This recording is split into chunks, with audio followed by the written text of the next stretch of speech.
বেগম খালেদা জিয়া মানুষের অন্তর জয় করে ফেলেছিলেন।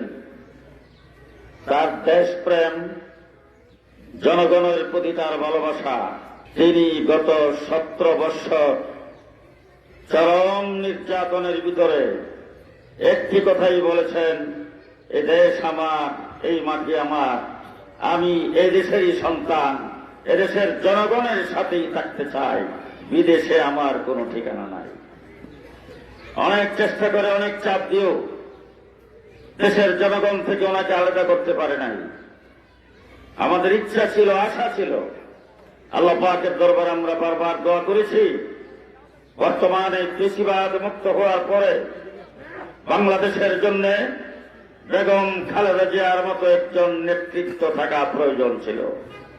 কিন্তু আল্লাহ পাকের ইচ্ছা, ওনাকে আল্লাহ পাক নিয়ে গেছেন।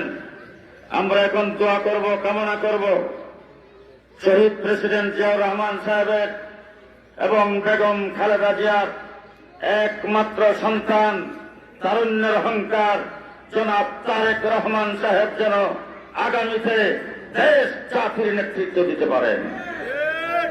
সংগ্রামী সাথী বন্ধুগণ, আজকে যারা এখানে জমায়েত হয়েছেন, আমি আপনাদেরকে সকলকে ধন্যবাদ মোবারকবাদ জানাই বলতে চাই। জনাব তারেক রহমান সাহেব তিনি ঘোষণা করেছেন, আমি এবং আমার দল, আমার জোট নির্বাচন আচরণ বিধি কোনদিন লঙ্ঘন করবে না। আপনারা দেখেছেন, যার বাংলাদেশে আগমনে কোটি মানুষের সমাগম হয়েছে সংবর্ধনায়, তিনি নমিনেশন দাখিল করেছেন, কেউ জানেও না, চুপচাপ। কারণ আচরণবিধিতে আছে 5 জন মাত্র উপস্থিত হতে পারবে। আমরা নমিনেশন এইভাবেই দাখিল করেছি।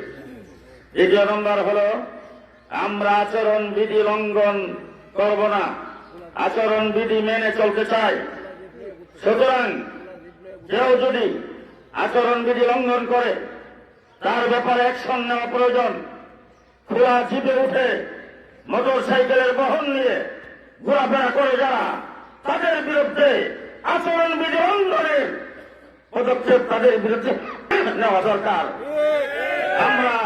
আজকে আপনারা যারা এখানে এসেছেন, আমি এই অঞ্চলের একজন প্রার্থী হিসাবে আপনাদের কাছে অনুরোধ করব, যেইভাবে নির্বাচন কমিশন থেকে তফসিল ঘোষণার সময় আচরণ বিধি বেঁধে দিয়েছেন, আমরা সে আচরণ বিধি লঙ্ঘন করে আগামী দিনে নির্বাচনী কার্যক্রম পরিচালনা করব এবং ইনশাআল্লাহ জয় ছিনে আনব।